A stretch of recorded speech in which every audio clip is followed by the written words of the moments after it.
नमस्कार दोस्तों, मैं हूं रोज़ी वालिया और आपका बहुत बहुत स्वागत है आपके अपने चैनल द कॉन्स्टिट्यूशन में।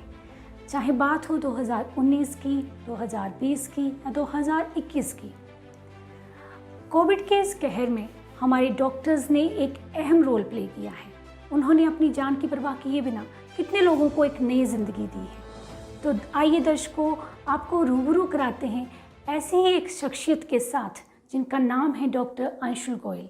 ये एक रियोमेटोलॉजिस्ट हैं जो कि कांगड़ा, मंडी, हमीरपुर और पठानकोट एरिया में अपनी सर्विसेज दे रहे हैं। ये एमडी मेडिसिन और फेलोशिप सफदरजंग हॉस्पिटल दिल्ली करने के बाद हिमाचल आए हैं। आइए आपको मिलवाते हैं डॉक्टर अंशुल जी से। नमस्कार सर। नमस्कार। बहुत बहुत स्वागत है आपका हमारे स्टूडियो में। डॉक्टर अंशुल, हमें बताइए कि रियोमेटोलॉजिस्ट होते क्या हैं? रोमेटोलॉजिस्ट वो डॉक्टर होते हैं जो आर्थराइटिस और ऑटोइम्यून बीमारियों का इलाज करते हैं। जैसे आपको पता होगा कि हमारे अंदर प्रतिरोधक क्षमता होती है जो डिफरेंट वायरसेस, बैक्टीरिया, बाहर के कीटाणुओं से हमारी रक्षा करती है। कई बार ये जो हमारे इम्यून सेल्स होते हैं हमारी बॉडी के खिलाफ ही हो जाते हैं और हमारी बॉडी पर अटैक करना स्टार्ट करते हैं। तो इसमें आपके विभिन्न जो अंग होते हैं जैसे joints, heart, lung, kidneys, blood, ये डैमेज होने स्टार्ट हो जाते हैं।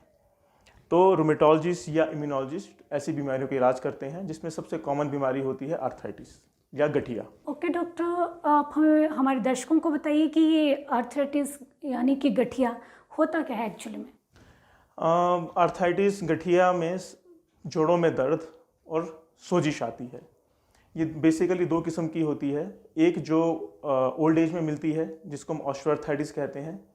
ये उम्र से होने वाली गठिया होती है जिसमें घुटनों में दर्द, हाथों में दर्द कॉमन होता है। दूसरी गठिया होती है जो यंग लोगों में पाई जाती है, जैसे बच्चों में या यंग लोगों में पाई जाती है। इसमें जोड़ों में दर्द और सोजिश आ जाती है और धीरे धीरे जोड़ टेढ़े होने शुरू हो जाते हैं। इसमें कमर का दर्द भी हो सकता है और इसका प्रभाव बाकी अंगों पर भी पड़ता है। डॉक्टर अंशुल, हमें बताएंगे कि जोड़ों का दर्द और ये गठिया है, ये दोनों एक चीज़ है या फिर कुछ डिफरेंस है इनमें? जोड़ों के दर्द की कम से कम 200 वजह होती हैं और गठिया जो है वो विभिन्न प्रकार की होती हैं, कम से कम 100 प्रकार की होती हैं।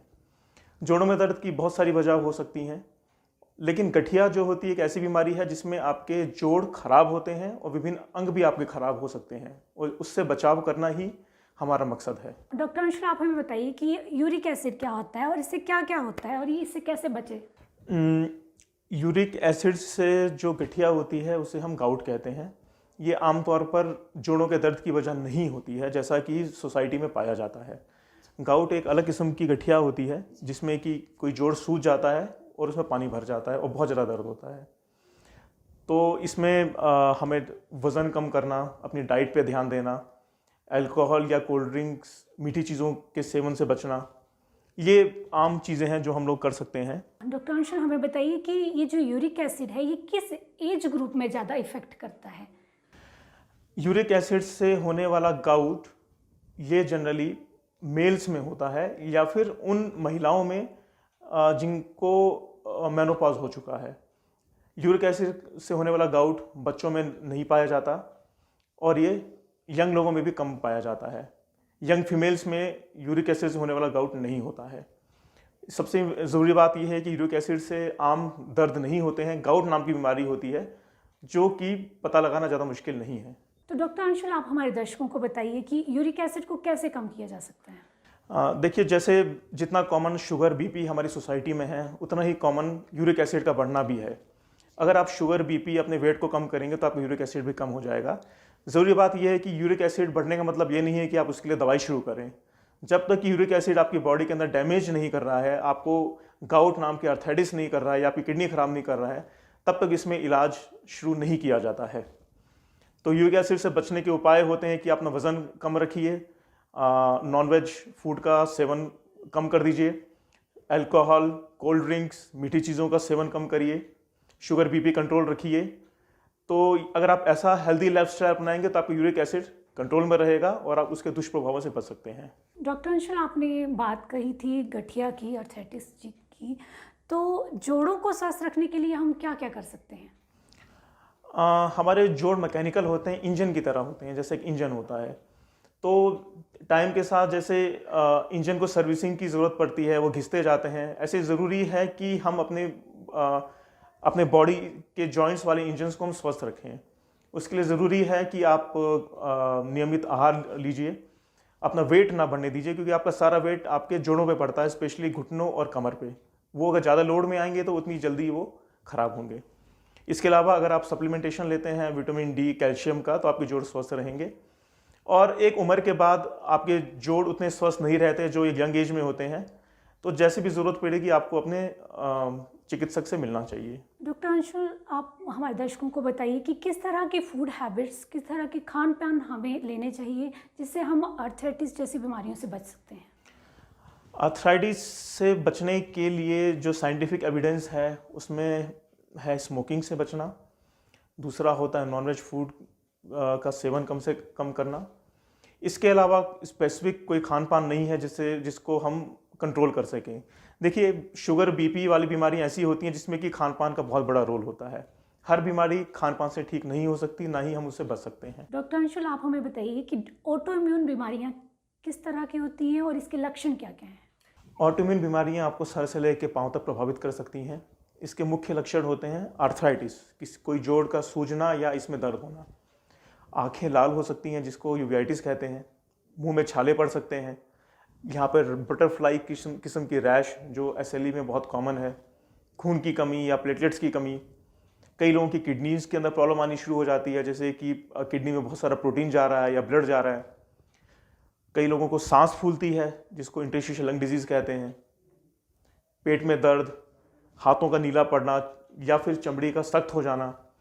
तो ऑटोइम्यून बीमारियां आपके बाल से लेकर आपके पांव तक आपको प्रभावित कर सकती हैं। कोई भी अंग ऐसा नहीं है जो ऑटोइम्यून बीमारी से प्रभावित नहीं होता है। डॉक्टर अंशुल, आप हमारे दर्शकों को बताइए कि किसी पर्सन को, किसी आदमी को अगर ऑटो इम्यून डिजीज़ है तो उसको कैसे डिटेक्ट किया जा सकता है।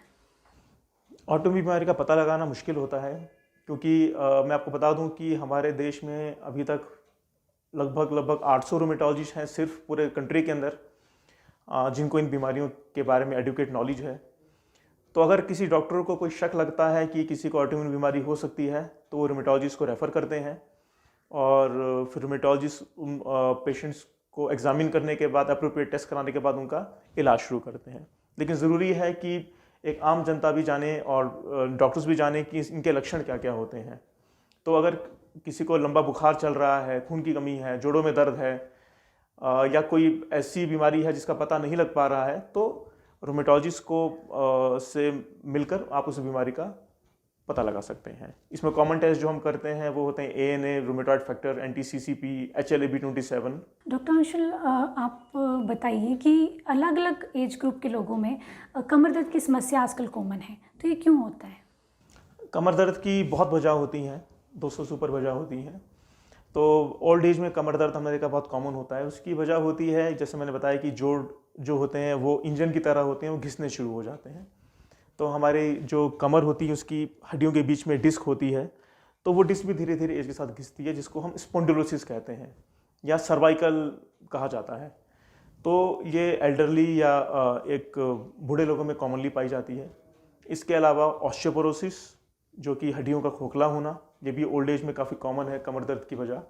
सबसे इंपॉर्टेंट है यंग लोगों में कमर दर्द की वजह, क्योंकि यंग लोग प्रोडक्टिव होते हैं, उनको अपना सारा काम करना है, उनको अपना कैरियर बनाना है, उनको अपनी फैमिली चलानी है। अगर वो कमर दर्द से अगर वो बेड पे आ जाएंगे तो उनकी सारी की सारी ज़िंदगी ख़राब हो जाती है।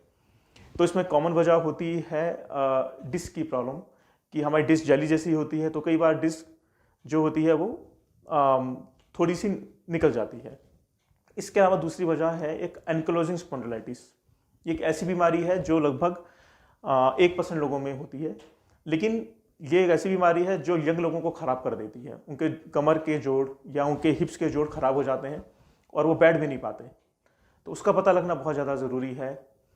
इसके कॉमन सिम्टम्स यंग एज में होते हैं कमर में दर्द, जो कि सुबह में सबसे ज़्यादा होगा। इसके अलावा उनको कूल्हों में दर्द हो सकता है, घुटने में दर्द, आँखों में रेडनेस जिसको यूवेटिस कहते हैं, या सोराइसिस, ये इसके आम लक्षण हैं। अक्सर हम टीवी में देखते हैं कि 30 के बाद बोन स्ट्रेंथ कम हो जाती है। तो इसके लिए आप हमारे बताइए दर्शकों को कि इसके लिए आप क्या मतलब सजेशन देते हैं? हमारी हड्डियां 25 से 30 साल तक स्ट्रांग होती जाती हैं, उसमें कैल्शियम बढ़ते जाता है। 30 साल की उम्र के बाद हड्डियां कमज़ोर होनी शुरू हो जाती हैं, उनमें से कैल्शियम निकलना शुरू होता है। इसको हम ऑस्टियोपोरोसिस कहते हैं। ये फीमेल्स में बहुत ज़्यादा स्पीड से होता है हार्मोनल रीजंस की वजह से। अभी भी हमारे देश में ऑस्टियोपोरोसिस की अवेयरनेस अच्छी नहीं है। तो हमारे पास सिर्फ 25 से 30 साल तक का टाइम होता है जब हम अपनी हड्डियों को मजबूत बना सकते हैं। इसके लिए ज़रूरी है कि आप अपना आहार अच्छा लें, कैल्शियम विटामिन डी का सप्लीमेंटेशन लेते रहिए। तो औरतों में ऑस्टियोपोरोसिस ज़्यादा कॉमन होता है मेल्स के मुकाबले। और आपने देखा होगा कि जो बूढ़े लोग होते हैं, जो स्पेशली औरतें होती हैं, उनको कुबड़ निकल जाता है। कुबड़ इसलिए निकलता है क्योंकि ऑस्टियोपोरोसिस से उनकी हड्डियां खोखली हो जाती हैं और वो पिचक जाती हैं। इसके लिए ज़रूरी है कि आप अपने डॉक्टर से मिलिए, ऑस्टियोपोरोसिस के टेस्ट कराइए और जब भी ऑस्टियोपोरोसिस डिटेक्ट हो उसका टाइमली इलाज करिए, जिससे कि आपकी हड्डियां एक उम्र के बाद पिचक ना जाएं। क्योंकि ओल्ड एज में डिपेंडेंट होना सबसे बुरा होता है। ये ज़रूरी है कि आप एक उम्र के बाद डिपेंडेंट ना रहें, स्वस्थ रहें। अगर आप डिपेंडेंट हो जाएंगे तो फिर आपकी ज़िंदगी मुश्किल हो जाएगी। थैंक यू डॉक्टर अंशुल आपका हमारे स्टूडियो में आने के लिए। डॉक्टर अंशुल, जैसे आज हम